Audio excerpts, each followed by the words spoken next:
Habang walang kakayanan, masuklian ka ng mabuti sa lahat mong ginawa. Niyakap mo ako sa aking karumihan.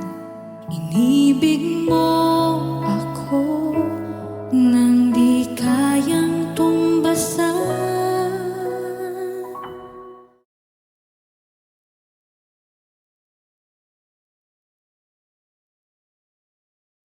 Okay, so first of all, I just want to sorry, wait lang, may magulo kasi dito. Okay, take 2.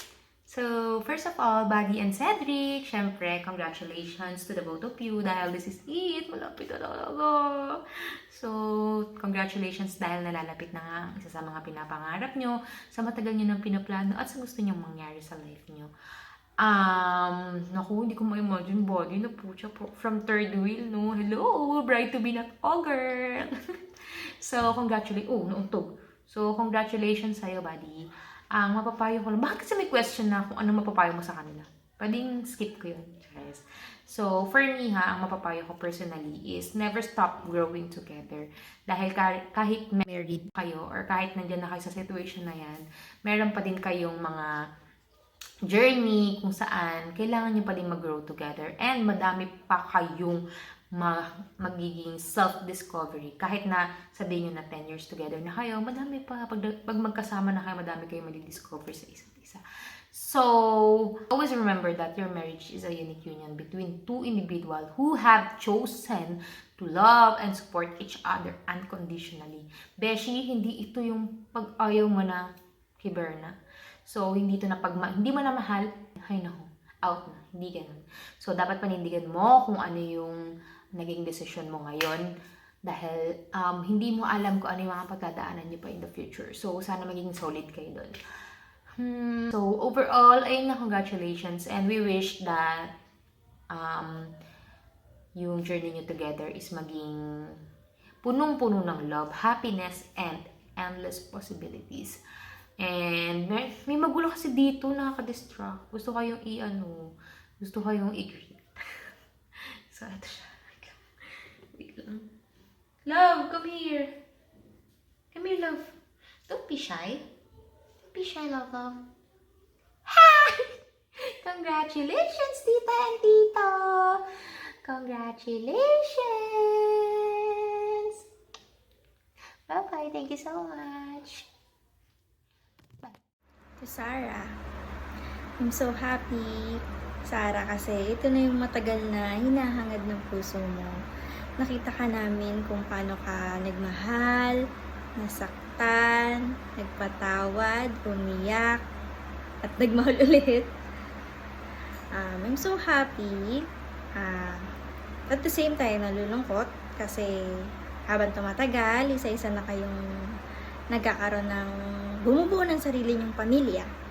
So, yung bonding ng nating magkakaibigan na babawasan na. Pero, don't get me wrong, masaya naman ako kasi nahanap mo na yung mga kasama mo, just like Eka.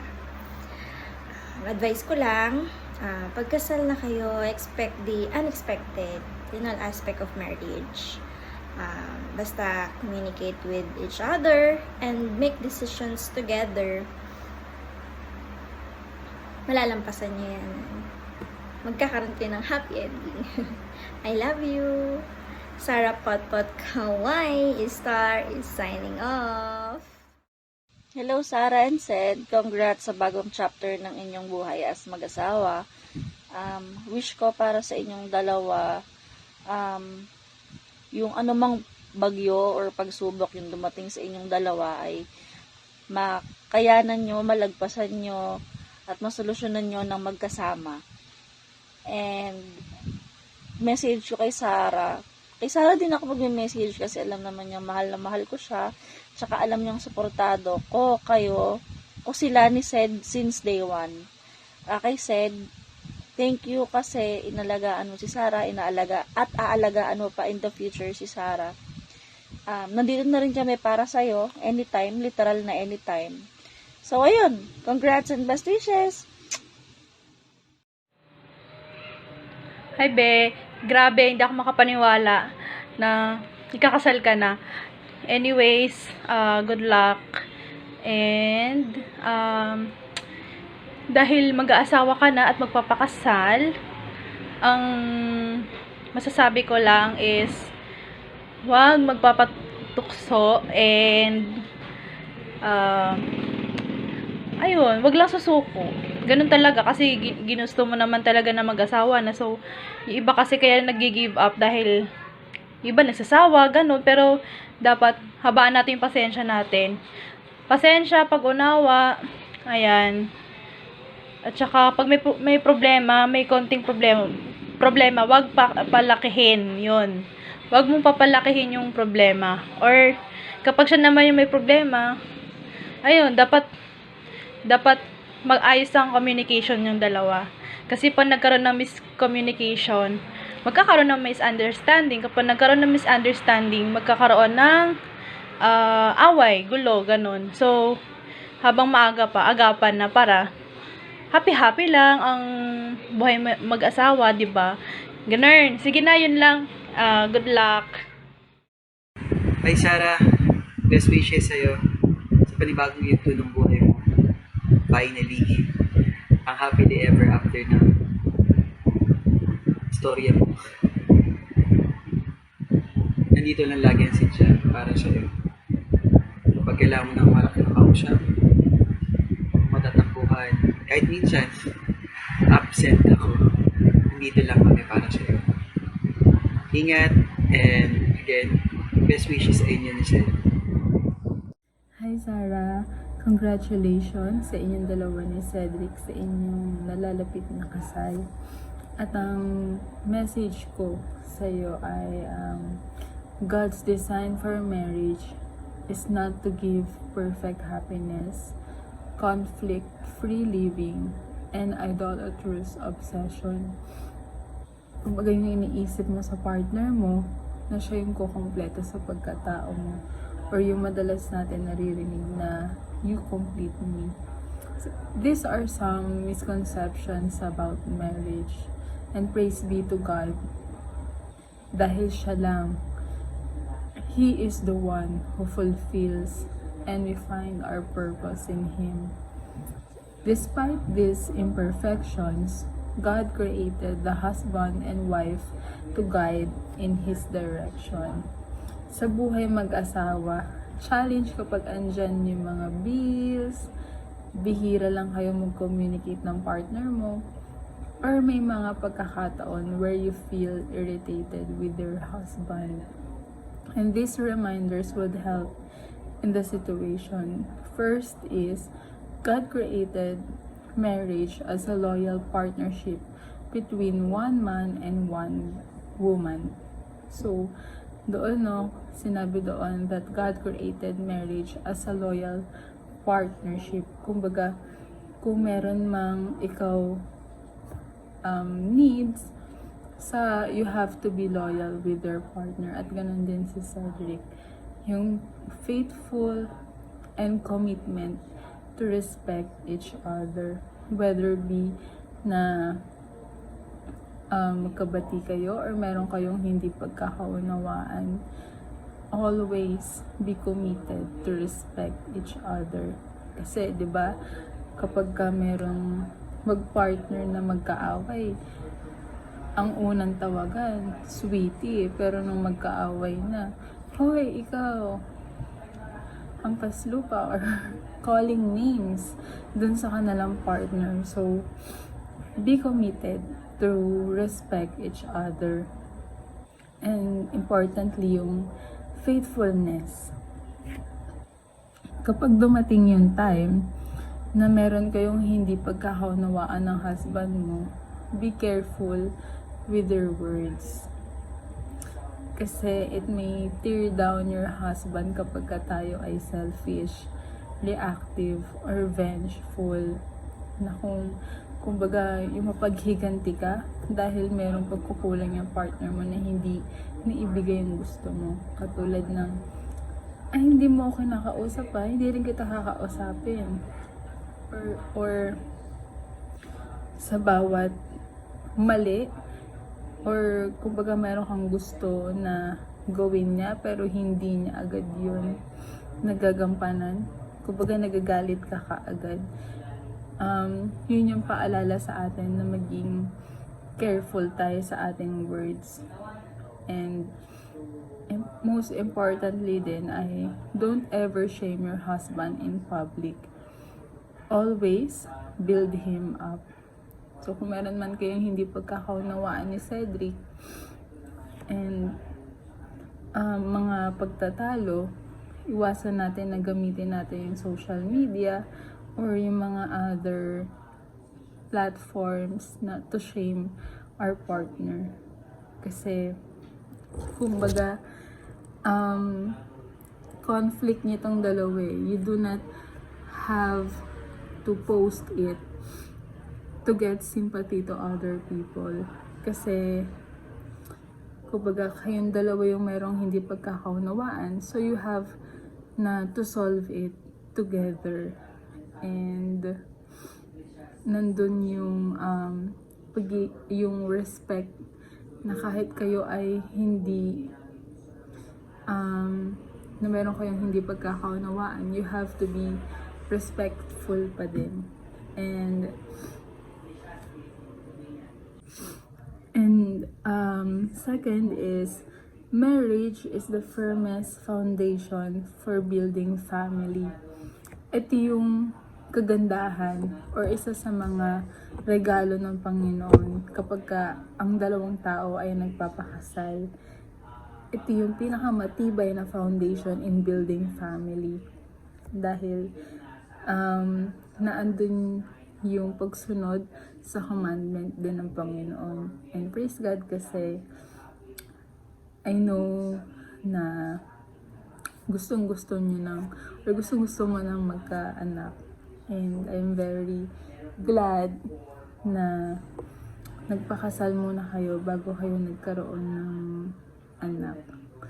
And next is, God designed sexual expression to help married couples build intimacy.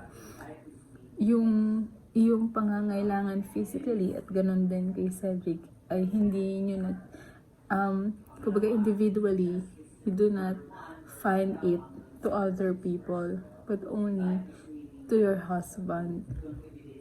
And lastly, marriage mirrors God's covenant relationship with His people. How we act in marriage, dapat ipinapakita rin nito kung sino nga ba si Kristo sa buhay natin. Kaya natin nagagawang mahalin ng ating partner. It is because the love comes from God, kung sino yung source nito. So these points demonstrate that God's purpose for marriage is far beyond personal happiness. Example, if happiness ang iyong primary goal, we'll get a divorce as soon as happiness disappears. So if receiving love ang iyong primary goal, darating yung pagkakataon na kapag they seem to be less attentive, na hihiwalayin mo yung asawa mo. But we marry for the glory of God, to model His love and commitment to our children, and to reveal His witness to the world. So doon sa mga sitwasyon na yun, does divorce make sense? No. And ito yung mga praying that God help both of you in to encourage a healthy marriage. First is, focus on your spouse's strength rather than their weakness. Merong mga weakness si Cedric, Sarah, na sa ating mga babae, madalas natin sinasabi na dapat alam mo na yan, hindi ko na dapat sabihin sa'yo yun. But yung kahinaan niya na yun ay hindi ka dapat mag-focus doon, but help him or encourage him na kung ito yung strength mo na kaya mong gawin at ito yung kahinaan ni Cedric na hindi niya na kailangan niya ng tulong para magawa yun, you help him rather than pointing his mistakes and discouraging him. Remember, be careful with your words to your spouse. And second, encourage rather than criticize yung kanyang mga pagkakamali. So rather than pointing to each other's mistake, why not encourage him na ano ba yan, simpleng pagmamap, hindi mo pang magawa. But instead of saying that, salamat sa paglilinis ng sahig, siguro hindi to lang sa side na to, kailangan mo lang siyang mas linisin pa kasi may natira pa na konting dumi. Diba? You see the difference between the two. Kumbaga, you always speak with respect to your husband or to your spouse. And third is, pray for your spouse instead of gossiping about them. Na kapag nagkikita-kita kayong mga magkakaibigan, instead of or family members, alam mo ba yung asawa ko ganito, ganyan, hindi man lang tumulong sa paglilinis, laging nakahiga, or wala nang ginawa, napakabatugan. So instead of gossiping your spouse, pray for them because kailangan nila yun, yung panalangin na yun. Kasi iba kapag yung concern na yun, hindi mo kayang tugunan yun eh. Ang tanging makakapag-fulfill lang nun ay yung Panginoon. And lastly, I learn and live what Christ teaches about relating to and loving others.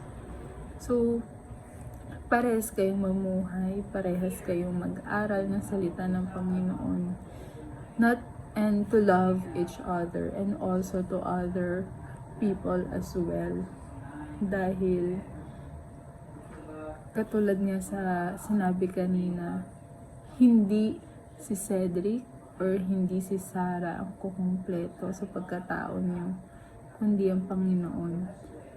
Kapag hinanap mo sa tao yun, darating sa point na makakaramdam ka ng pagkukulang or failure na hindi niya nagampanan yung gusto mo. Kaya I am praying na sa inyong marriage life ay hindi ninyo makalimutan ng Panginoon. I pray as you build your family na maging center ng Panginoon sa inyong pamilya. And I know and I know napakahaba na ng message ko. So, Sarah, sa inyong nalalapit na kasal, and after as a newlywed, nandun yung transition from seeing one another several times a week na to suddenly share everything na araw-araw na kayo makikita, no? And when time comes that you are frustrated or angry, Sarah, instead of pulling back or you deal the problem on yourself at hindi ka usapin yung partner mo, pray and still pursue your partner under God's mercy and grace. So Sarah, Cedric, I pray that God may flourish your marriage. Like any marriage, you don't stop growing in grace towards each other as the years go by and a work in progress. Thank you and may God bless you. O Diyos ng katarungan at katuwiran,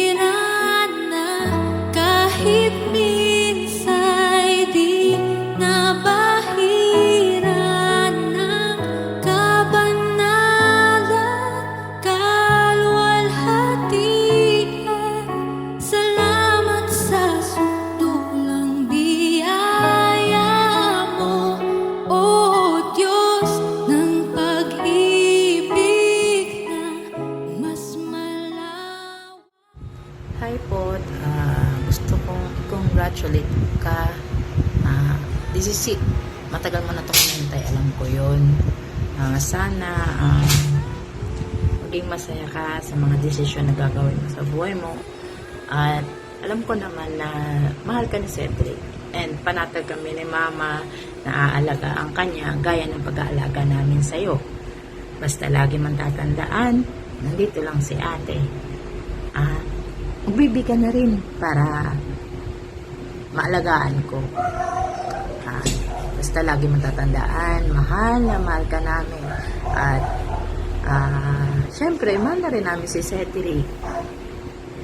And gusto ko lagi mong tatak sa isip mo na kailangan mag-mature ka na.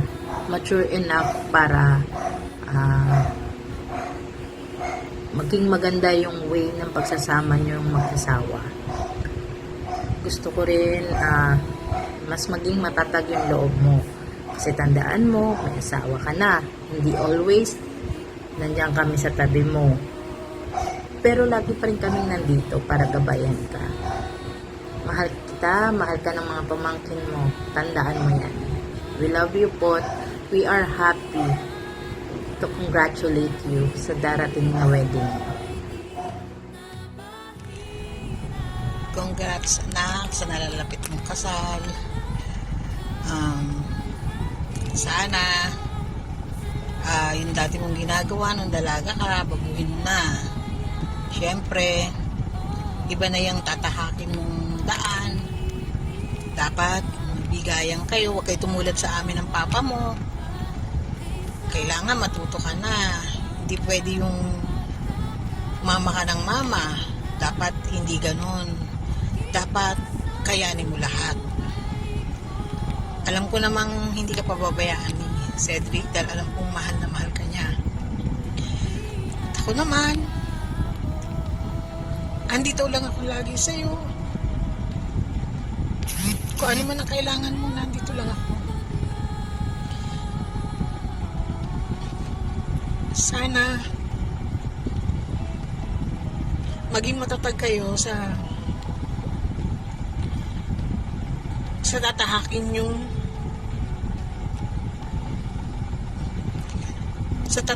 nyo sa pagiging mag-asawa. Kung ano man ang kailangan nyo, nandito lang ako. Lagi akong nakagapay sa inyo. Magmahalan kayo. Tsaka Sarah ha, matuto ka na. Yung mga pagluluto, dapat matuto ka na. Huwag mo iaasa sa magiging asawa mo lahat. Dapat marunong ka na. Lahat ng gawaing bahay, hindi pwede yung ginagawa mo dati nung dalaga ka, hindi pwedeng ganun. Tandaan mo, ano man ang maging problema, pag-usapan para hindi kayo matulad sa amin ng papa mo. At nandito lang ako lagi dahil mahal na mahal ko kayo ng ate mo. Tandaan mo yan. Hangad ko ang kaligayahan. Love you, Ana.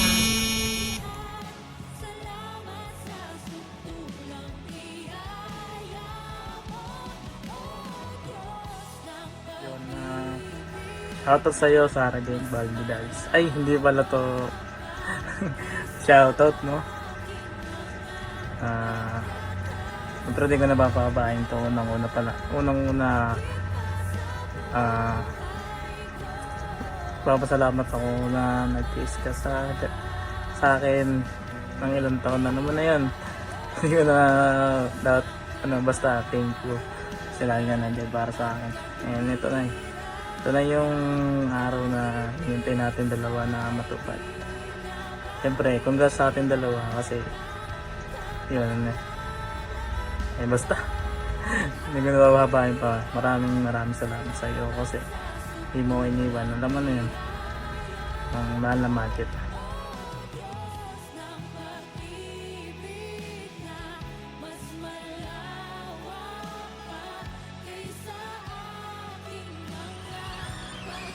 Hi, Sar. Congrats nga sa Malapit mong kasal. Sana maging masaya kayong dalawa. Lagi mong tatandaan na Papa always love you. Ganon din siya kay Ate Lara mo at sa aking mga apo. Pinapanalangin ko na maging masaya kayong mag-asawa. Tandaan mo, Papa always love you. Pupuri